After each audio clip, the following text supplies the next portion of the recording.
Hey everyone, what's up? This is Blaze. Welcome to another Wizard101 video. In today's video, I wanted to go over my storm stats and kind of what I'm going for, what I'm farming for right now in the game with this new update, because people always seem to be interested in my storm stats, and I spend a lot more time working on my storm stats than any other wizard. Well, I only have 2 level 100 wizards right now in my life in storm, and I know people are going to comment and ask, like, why don't I use my life for anything really?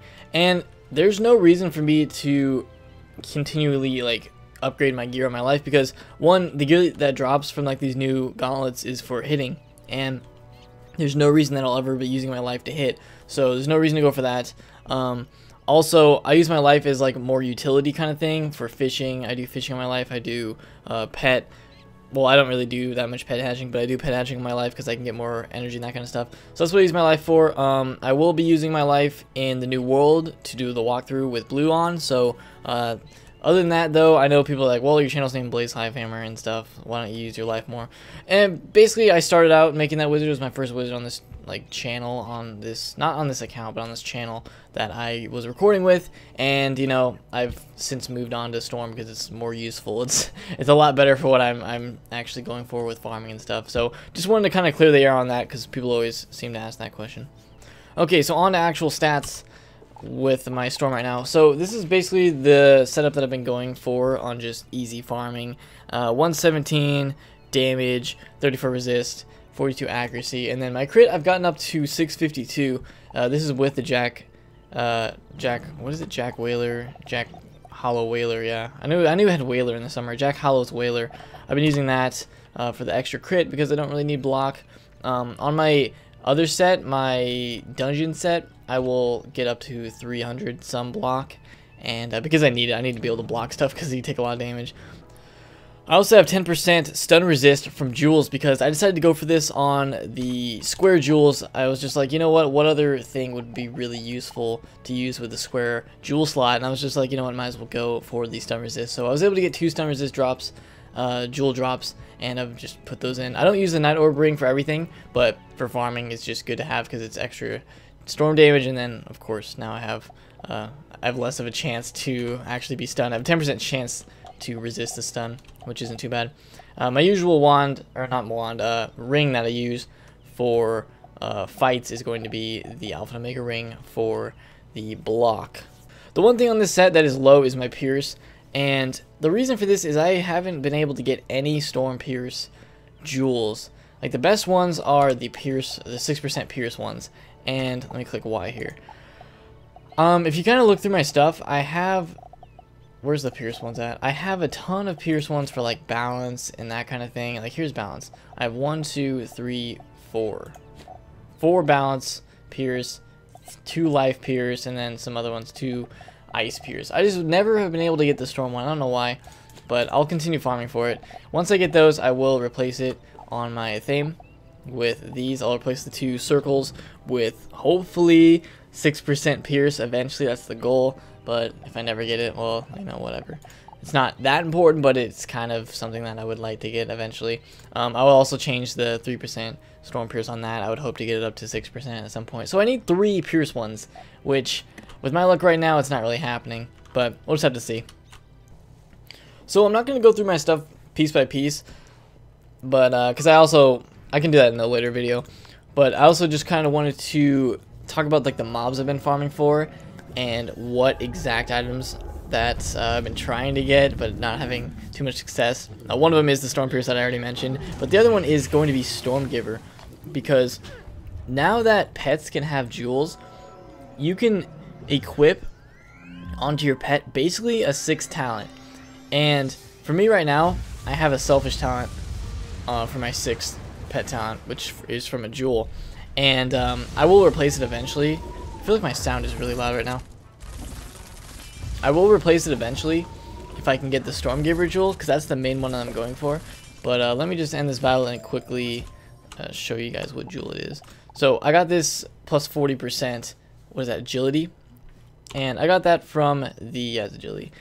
I got it from the new Pro pack that has jewels in it now, and I just decided to go for it because agility helps to increase critical rating. So I have 3 critical rating talents on this pet, so I'm like, you know what, might as well just raise the critical. So now the critical is 30, 23, and 25, and that actually raised my crit quite a bit, because if you look at the crit stats now, they've completely changed it so where it gives you a total percentage of what your crit is. Mine is 124%, and I don't know if I covered this in a video. I feel like I have. Maybe it was on a live stream, but people always ask, like, why don't you just stop at 100% critical rating?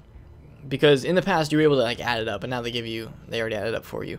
But like 124%, you would think like, okay, you're 24% over, like what is the point of that? The point is that once you hit 100% crit, you crit every single time, no matter what.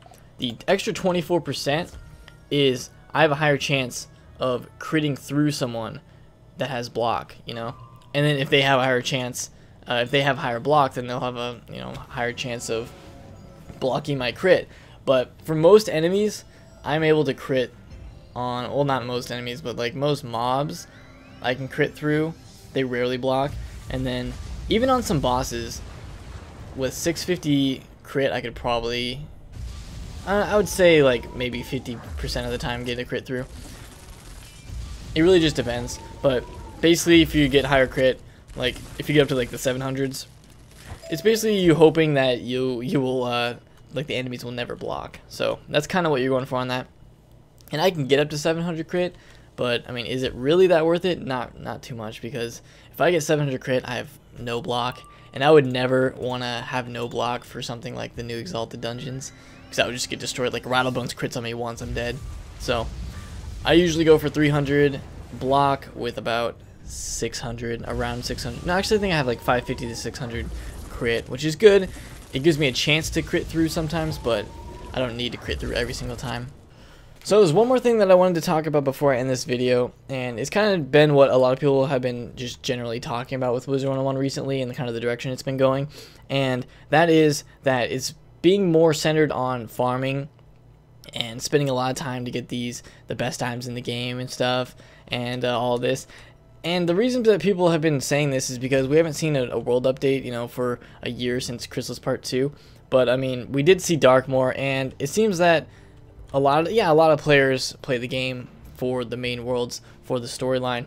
And with Darkmoor, we didn't really see that kind of thing. I mean, there was some story there, but it wasn't crazy. Even though they tried to kind of round it out by giving us a spell with Darkmoor, but Is Darkmoor more of like a hardcore for hardcore players and rather than just casual players? Yes, I do think it is. It's very difficult, and I mean they want it to be that way. They make it that way because it has the best gear in the game, which I'm always going to use this gear until I find something better.